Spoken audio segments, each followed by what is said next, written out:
Hi, I'm uh, Max Dillon, and I'm a huge fan of Spider-Man. I'm a huge fan of Spider-Man, and um, I was rescued by him by this little car thing that was flying at me one day while I was going into work with all these blueprints.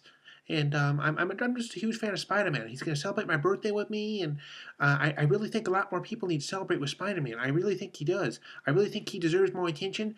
I really think he deserves more of the people's trust and the people's hope and the people's upbringings and the people's all these things all these things these people need to really appreciate Spider-Man for. He really does a lot for us, and my glasses keep falling off, and before I go into too much detail, Tom Richardson here is going to do a review of Spider-Man 2, The Amazing Spider-Man 2.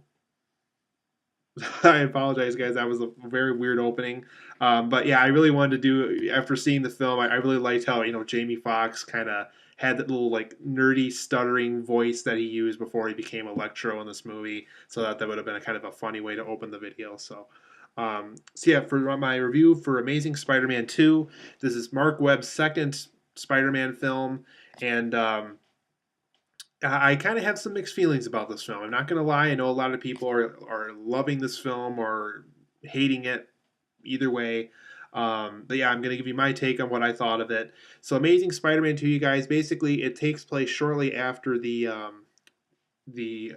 first Amazing Spider-Man film. The reboot of the franchise, and Peter Parker is dealing with a um, the main central villain, I would say, is this guy who's kind of obsessive over Spider-Man. He got rescued from work one day while trying to bring all these blueprints into work. He works for Oscorp, and he gets really obsessed with Spider-Man. He follows him around. He has all these pictures and magazines and newspaper cutouts on his wall. When he's shaving in the morning, he's talking to himself, thinking like he's talking to Spider-Man, and so he really gets obsessed with him. And, there's this big laboratory accident that you see from the trailers, and the film kind of plays out in a similar fashion where he falls into this tank of electric eels and he gets, electrocuted, and he basically is reborn as this guy with electrical powers named Electro. And after thinking, Spider Man's kind of his eyes and ears, like he tells him back when he rescued him. And, he really thinks that Spider Man's looking up to him. And when he finds out that, he's just another face in the crowd, he takes this offensively and, really takes it to heart too much. And he basically wants the whole city to suffer the way he's been suffering his whole life since what they've told in the film. And, it's kind of weird because at Comic Con, Jamie Foxx had a much bigger backstory for the character than what was used for the film.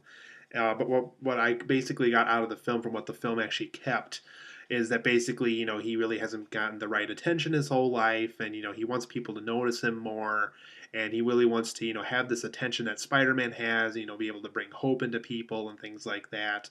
And so when that feeling gets taken away from him, he takes it too personally, and really wants to basically make the whole city suffer for what he's had to deal with his whole life pretty much. And he uses his electrical powers to do that. While all this is going on, while being Peter Parker, since that was kind of happening in Spider-Man's life, but when he's Peter Parker, he finds out that Harry Osborn's back in town. He's a friend of his from several years ago, and basically, the father's not doing too well, Norman Osborn, and basically Harry Osborn is kind of the head of the company now, and he basically needs Spider-Man's blood through a series of things that you'll see throughout the film because it'll kind of go into spoiler territory if I do go into that territory.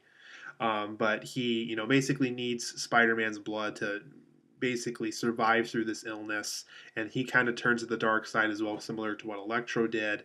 And him and Electro kind of to team up after a while because they need each other to basically accomplish what they both want to accomplish, and they basically go after Spider-Man for it. Rhino was also in the film, but he's very, very brief. Um, I'm assuming they're going to obviously use him in a later film or something, or in a Sinister Six film that's been rumored for a while. But Rhino does have an appearance in the film as well. But for the positives and negatives, it's actually do have quite a few of them for this movie, since it's kind of a mixed bag of thoughts for me when it came to this movie. I really like Peter Parker and Gwen Stacy's on-screen chemistry in this. I really think those two, Andrew Garfield and Emma Stone have great screen chemistry in this movie and in the previous one. And in this film, they really nailed it in this one. So I really liked the on-screen chemistry. It really worked well. You can definitely tell these two are dating in real life just because the on-screen chemistry is very good in this. I liked how they hinted toward Felicia Hardy. It's very, very brief. She's not in very many scenes. But if they do use her in a later film, I really hope they make her become Black Cat, since that she was kind of Spider-Man's temporary sidekick at one point in the comics, and kind of a temporary love interest at one point. So I'm glad that they kind of hinted toward Felicia Hardy, and I really hope they use her in a later film as the Black Cat. So I was really glad to see a small appearance from that character, since it was rumored for the longest time, and it was confirmed by watching the film.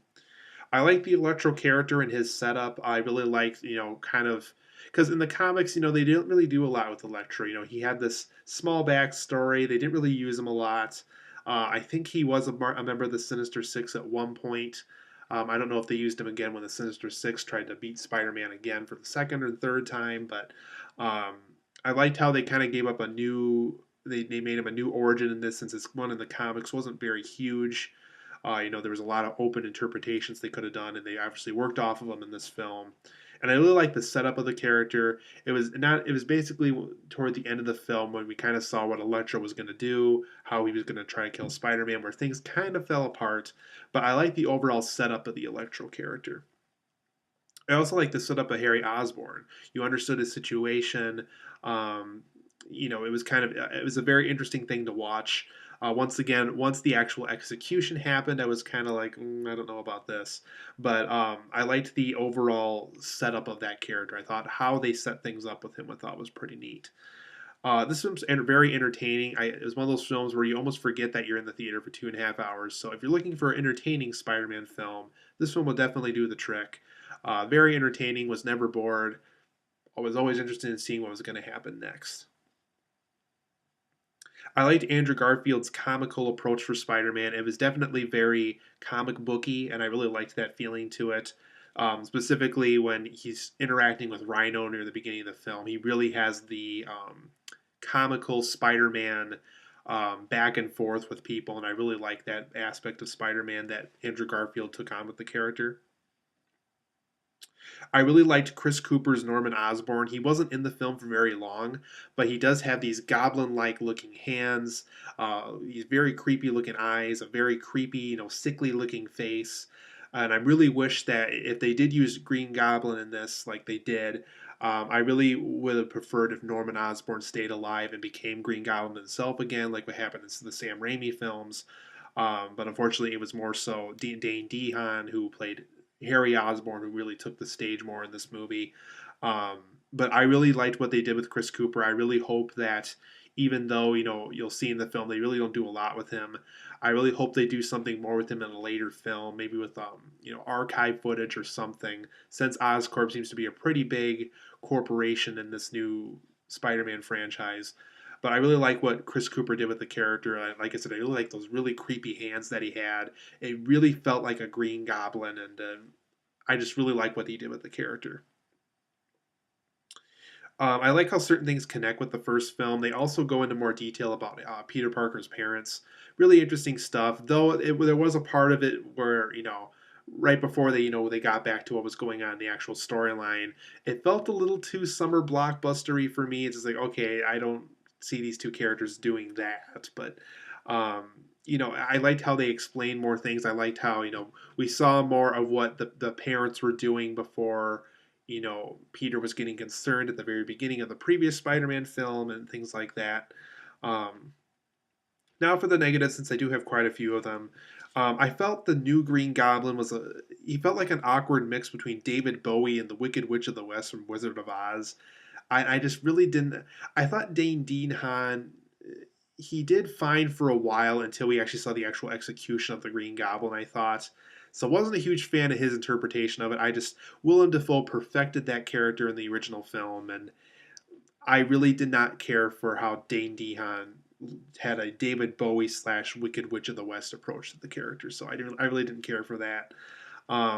Rhino was pretty worthless in this film. He really doesn't have a lot of screen time. I really think they could have done the film without him.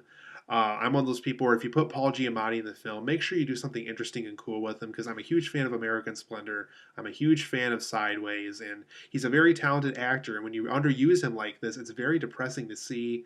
Like I said, Rhino was a very worthless character. They could have had the most generic, most uninteresting villain for the opening because once again, I don't care. They're just an opening of a film. He has nothing to do with the actual storyline. Um, they didn't need Rhino. He's not a very interesting character to begin with, I don't think. They didn't need him. And after seeing this in the film, I really think even more. It's a pretty worthless character, and they really didn't have to use him. Two villains would have been perfectly fine for this, if even one. One villain would have been even more perfect. Overall, the film was pretty predictable. There wasn't a single moment in this film where I was surprised with anything just because they either borrowed it exactly from the comics or they took it in a direction we've seen a million times before in other superhero films, specifically other Spider Man films. So, pretty predictable storyline here. I would have preferred a story that had much more surprises in it. The overall film to me felt a little too overly glossy and a little overly CGI'd to me. There was a lot of scenes in here that really feel artificial and not real, like they're not on a real set somewhere, and it's not Andrew Garfield physically doing those things. It really has like a CGI, overly CGI look to it at one point, and it really annoyed me after a while. I wanted an actual real, natural art, real and natural looking Spider-Man film like what we saw in the first two Sam Raimi films. Because this look at it was a little too overly glossy and overly CGI for my taste. There were times where too many things were happening all at once. This goes back to me saying, there's just way too many things going on in this movie. There's three villains, so many backstories, so many other things going on with all these other characters.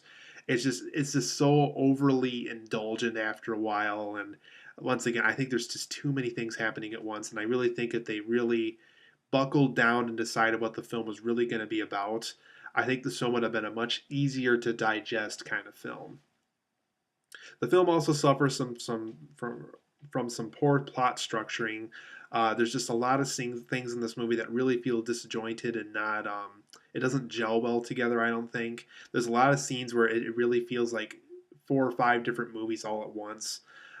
So pretty poor plot structuring. Wasn't a big fan of it.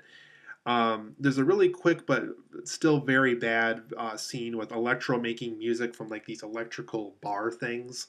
I thought it was very stupid. I didn't know what they were doing with it. It was just I didn't like how Electro was making music and trying to intimidate Spider-Man, and it was very stupid to me. I did not like what they were doing with it. Um, too many there was too many elements that felt like they were cut out of the film. One thing I do know that they cut was scenes involving Mary Jane Watson, and after seeing the film for myself, I could definitely tell they had to refilm a lot of stuff just to make the stuff that they had work. There was even a scene where like Gwen Stacy was on the phone and she just wanted to say Mary Jane Watson, and you could tell they had to refilm it so she didn't say it since Mary Jane Watson isn't anywhere in the movie, and they filmed scenes of it, and they Shailene Woodley, she was either fired or something, and it really feels like those things are missing. And I really think that if they develop those, so by the time we saw Mary Jane in the next film, it's like okay, yeah, they know each other a little bit. Maybe she helped him, overcome this thing that happened to Gwen later on that I don't want to get into details on, and yeah, it just feels like a ton of things were cut out that were essential to the film, and yeah, it really feels like there's a lot of missing important elements here. I really would have preferred a script that had Mary Jane Watson and a script that would have had J. Jonah Jameson. They hint toward him in the film, but we never see him. We see Peter Parker email him, but he's never physically in the film. If they do get him to be in a later film, I do hope J.K. Simmons plays the part again because I really can't see anybody else playing the part. I also think this film sets up for too many things. I know there's a Sinister Six spinoff in the works and things like that, but and a Venom spinoff, but there's just so many things that set up for later films that we're gonna have to wait several years from now to go see. But overall, guys, Amazing Spider-Man 2 gets an 8 out of 10. It's a good film, but not a great film. A mixed bag of thoughts kind of film. Curious to see what you guys think of it down below, but 8 out of 10 for me. I think it's good. I really think there's a lot of things they could have done better with it. So if they do make a third one, less villains, please, and maybe a better script for next time.